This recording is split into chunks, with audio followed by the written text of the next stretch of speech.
Welcome back, everyone, and thank you for joining again. So now it's time to sit back and relax, and let's move on to chapter 3.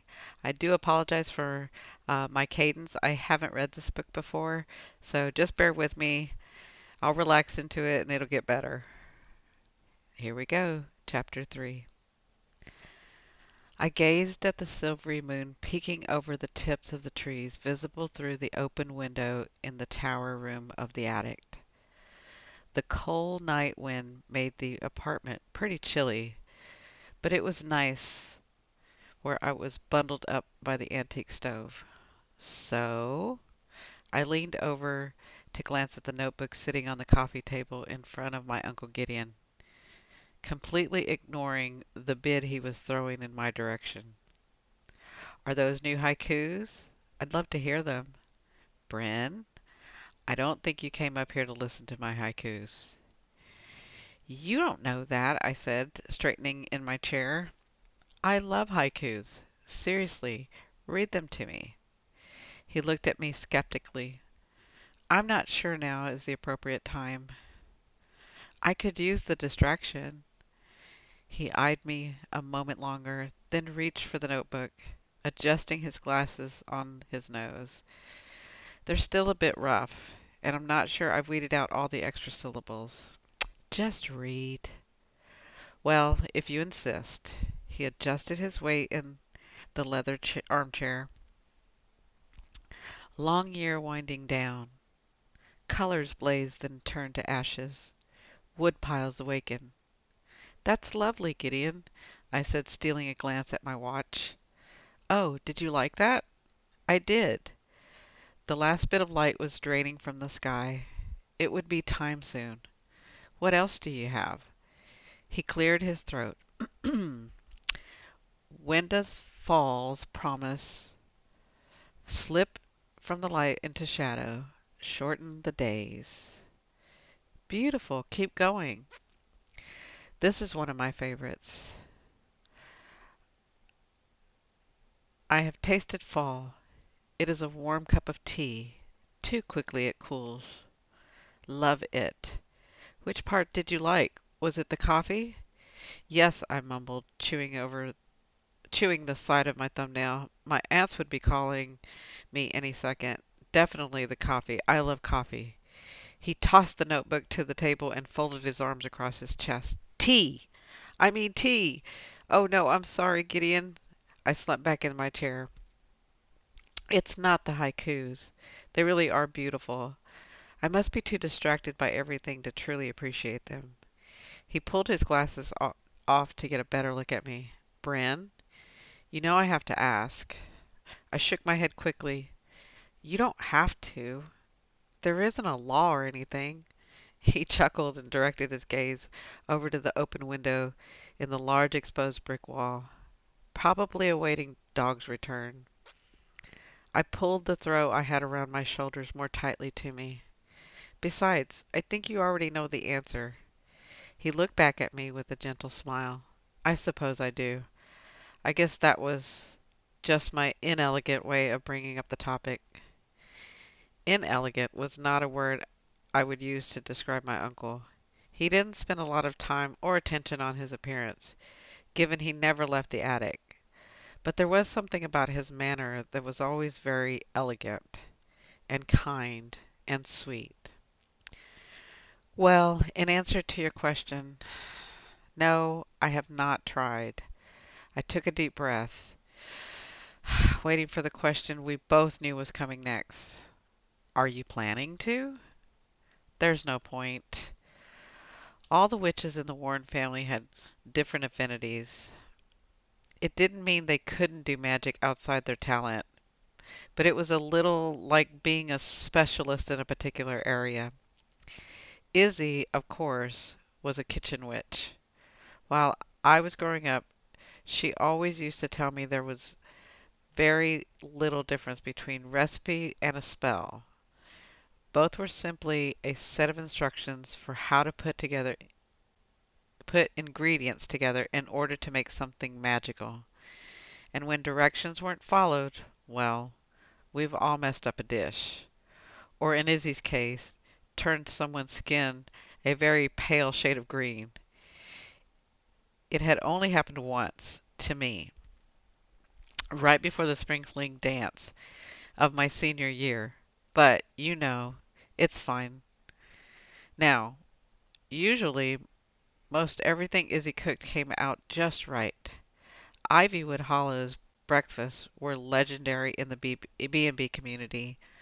Her muffins and cakes were always moist, her eggs were always fluffy, and her bacon was never too soft or too crispy. But more than any of that, Izzy's food was made with intention. I wasn't kidding when I said she could get anyone to do or feel just about anything if they ate at her table. If she put an intention into her food, whether it be good feelings like happiness, curiosity, and excitement, or other emotions like anger, jealousy, and regret, that intention usually found its way into reality. Izzy was judicious when it came to using her influence, though. She believed in a feather touch. Now, Nora, first and foremost, was a garden witch. She understood plants, not just how to grow them, but what they could be used for. She had a deep connection with nature and loved trees more than she loved most people. The idea of a garden witch might seem cute, but only the very foolish underestimated what Nora could do with her plants. As a child, I once stuck my tongue out at her when I thought she wasn't looking, and I swear a stinging nettle smacked me in the back of my leg. I never did it again. Nora was also pretty talented at creating what I call atmosphere, not just outside, but inside too. Much the way her sister was able to put intention into her food, Nora could put intention into her room. Cozy rooms became even cozier when she gave them her touch. And let's just say you'd never want to go into a room my aunt had decorated for Halloween. Unlike Izzy, Nora preferred bold magic, and she wasn't always a fan of following the rules. Then there was me and my Uncle Gideon. We didn't specialize the way my aunts did in their creating and nurturing magic. Our talents just were. And unfortunately for me, so, and more so for Constance, my affinity was suddenly in great demand. You see, I was a friend of the other side, or to put it more bluntly, a witch of the dead. For as long as I could remember, I'd had the ability to see and talk with ghosts just like I would anyone else. If Constance's death had occurred a couple of years ago, we wouldn't have had to spend the day waiting by the phone for Beatty to call to tell us what was happening with the police. He hadn't, by the way, which I had to admit was a little infuriating. No, back then, I would have spent the day talking with Constance, asking her about her life and what she thought had happened. Ghosts almost never remembered the hours before their deaths.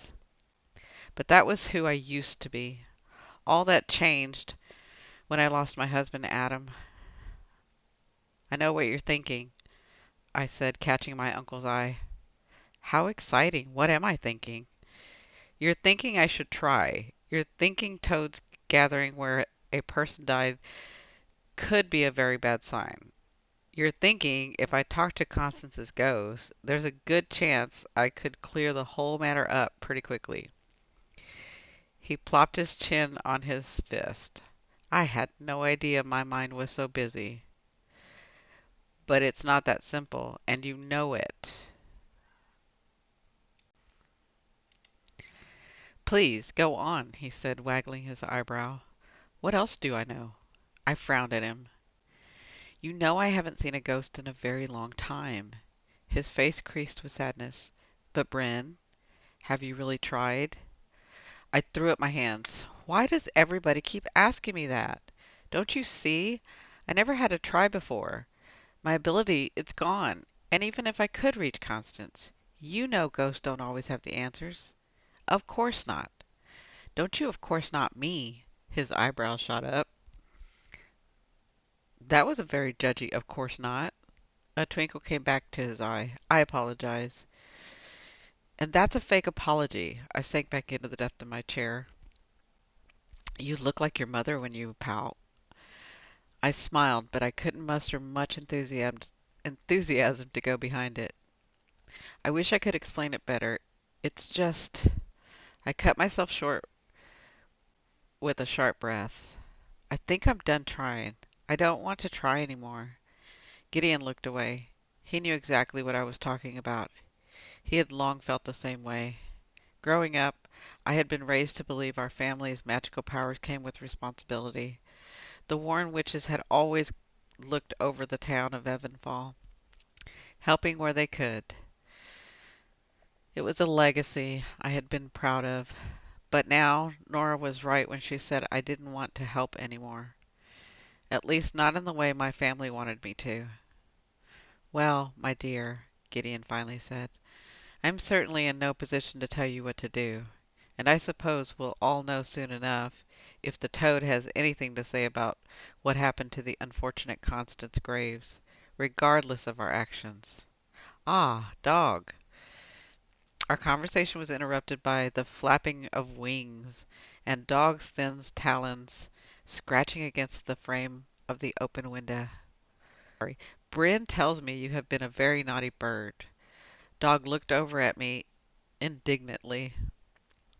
What? I asked, suddenly feeling guilty. The neighbors are complaining. The crow continued to stare me down. Stop looking at me like that. You need to leave Oscar alone. He's old. You're stressing him out. The bird held me prisoner in his gaze a moment longer before deigning to take the peanut Gideon was holding out to him.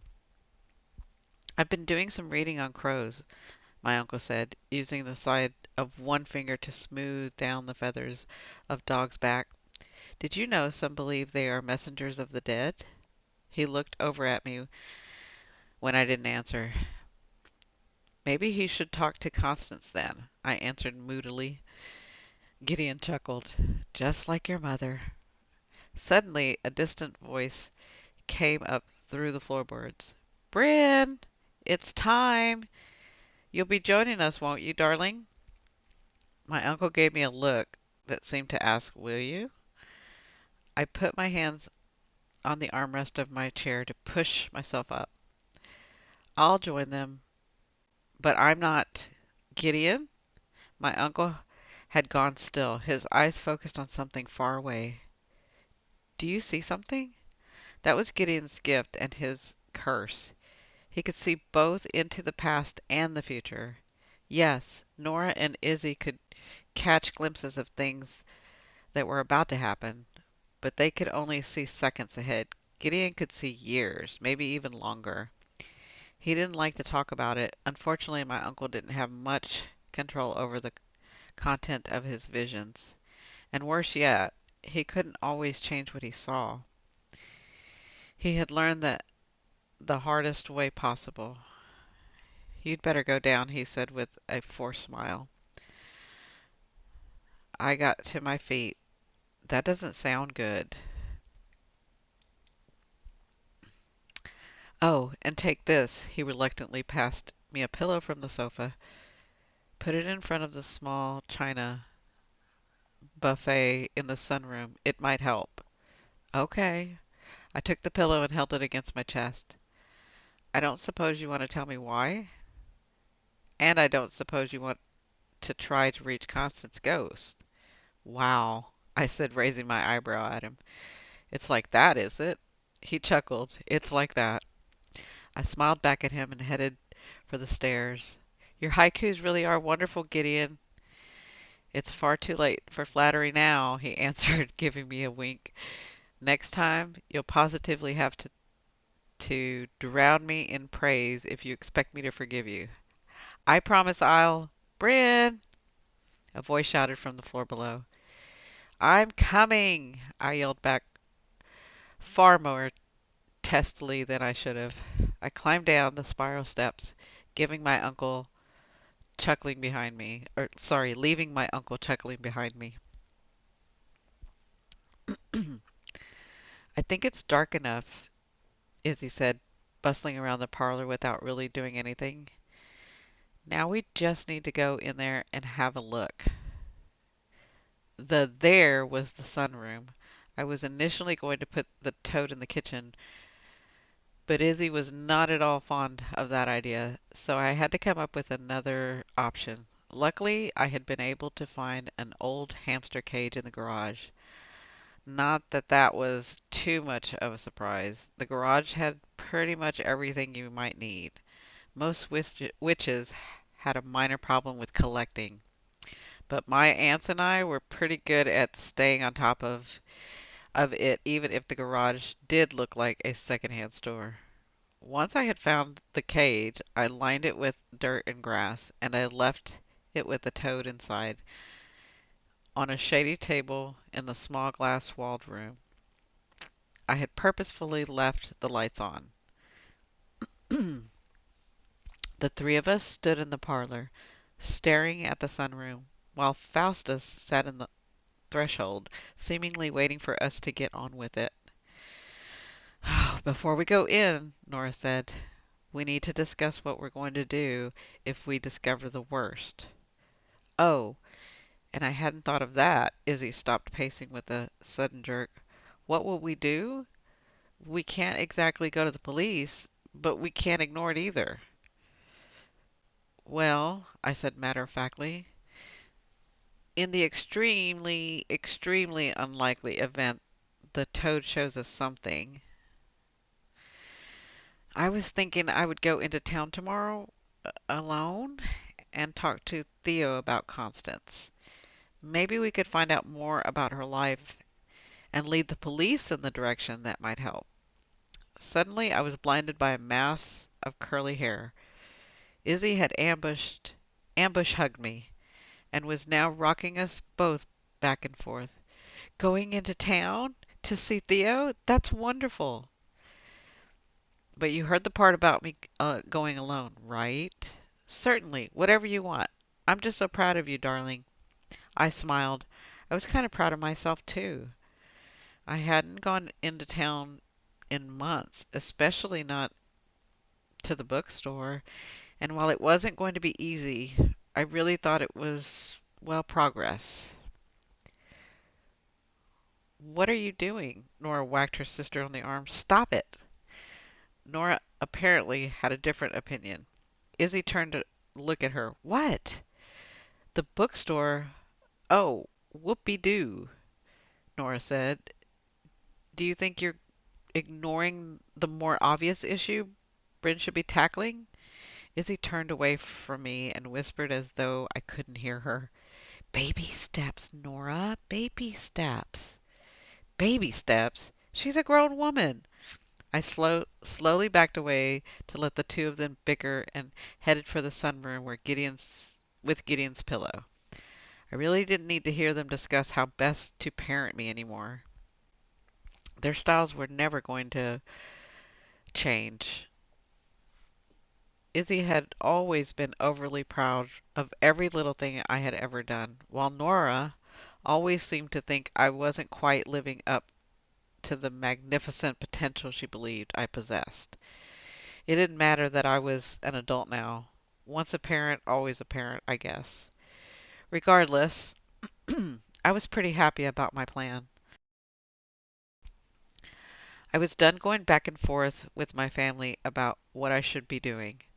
I didn't need my magic to find out who Constance had been in life. I could learn about her in other ways. I could still help people even if it wasn't the way my aunts wanted me to. And besides, the whole issue was moot because what had happened to Constance was an accident. I was sure of it. We were just upset because it had happened on our watch. The toads gathering outside the house had to be a coincidence, nothing more. Bryn, are you going in without us? Izzy called out, hurrying after me. Nora followed behind.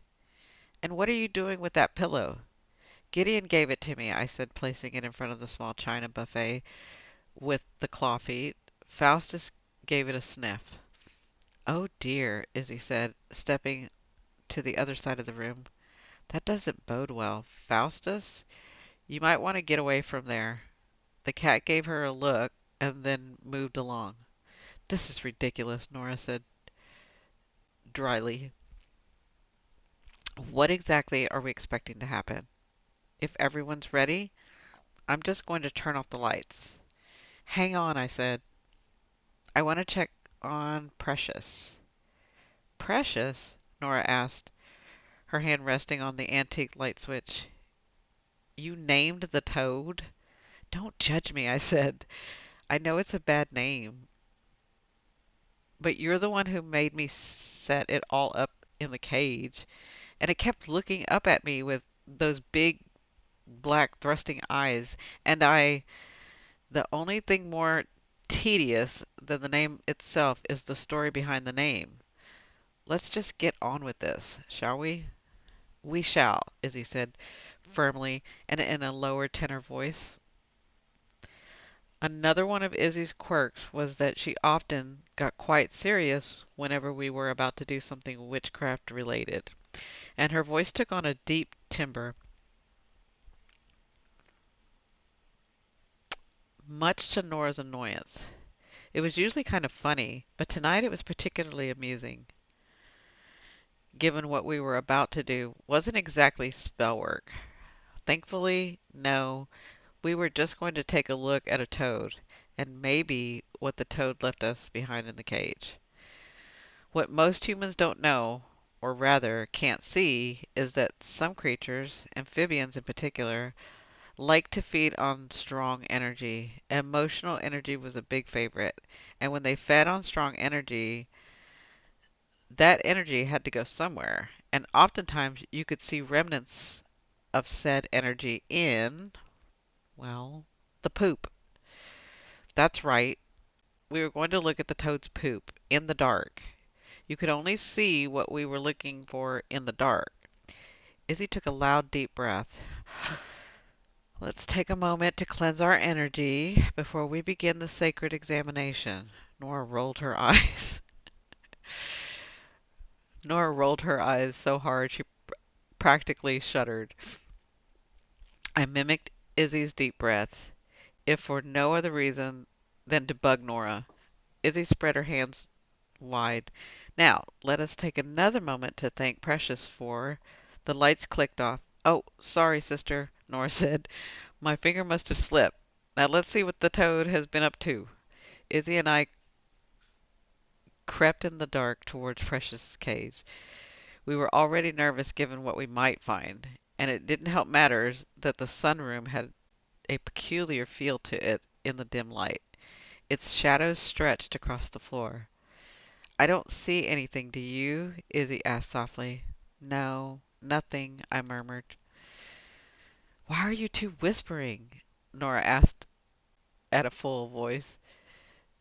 And why are you creeping? Bryn, just get the creature out of there so we can examine the cage. Leave it to Nora to ruin a mood for someone else's making. I'm sorry, leave it to Nora to ruin a mood of someone else's making. Izzy and I both straightened before I asked, why do I always have to be the one to pick up the toad? I could do it, Nora said lightly, but I'm sure you've heard some witches have been known to eat live toads. That's not, my voice faltered when I looked at her, back at her. True. My aunt was smiling quite widely, her teeth gleaming in the dark. Well, in that case, I carefully unlatched the wire door of the cage and lifted Precious out. There you are. I promise you can go back outside after this. I bet you're missing your friends, aren't you? Nora pushed past me. Get out of the way. I still don't see anything, Izzy said, crouching to peer inside the cage. Nora wheeled back around and glared at the toad. Did you even try? Don't worry, I whispered to Precious. She says that to everyone. Unfortunately, I guess Precious was worried because before I could stop, He had escaped from my grip and launched himself into the air. Precious!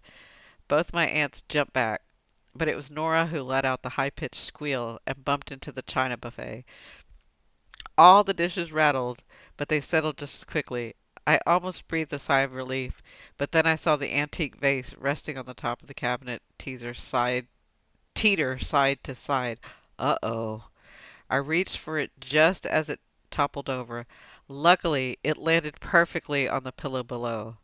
Oh, well done, Gideon, Izzy shouted loud enough to reach the attic. A teeny "You're welcome" came back through the cast iron register by the ceiling. I smiled at Nora, still cowering by the buffet. She scowled at me. "What are you smiling at?" "You're afraid of toads." "Nonsense! You don't eat toads. You run from them. That's quite enough out of you." "You're scared of an itty bitty little ow!" Nora had snapped her finger, and a corresponding snap hit the back of my neck. "Stop that, you two," Izzy said. "We have to find Precious. Where could he be?" She whirled around, accidentally knocking the cage over onto the side. "Oh, stars!" Faustus jumped up onto the table just as the contents spilled out. I followed his gaze down to the small toad seated among the piles of dirt scattered across the floor. No, it couldn't be. I bent down to get a closer look. "Precious," I whispered, "what have you done?" But of course, Precious hadn't done anything but that which was most natural, and it lay glittering all over the floor. A few tiny blue and purple crystal flecks danced in the low light coming through the window, but they didn't worry me. It was all the green. My body went cold. They were everywhere. Precious must have buried them in the dirt, but there was no mistaking them now. I knew what the color meant. It meant rage, fury, wrath. Izzy put her hands to her mouth. "It can't be." I rose up to a standing. "But is this really proof?" "It doesn't necessarily mean that." Izzy's shoulders slumped. "I'm afraid it does." I looked at I looked to Nora. "It's proof," she said. "Constance Graves was murdered."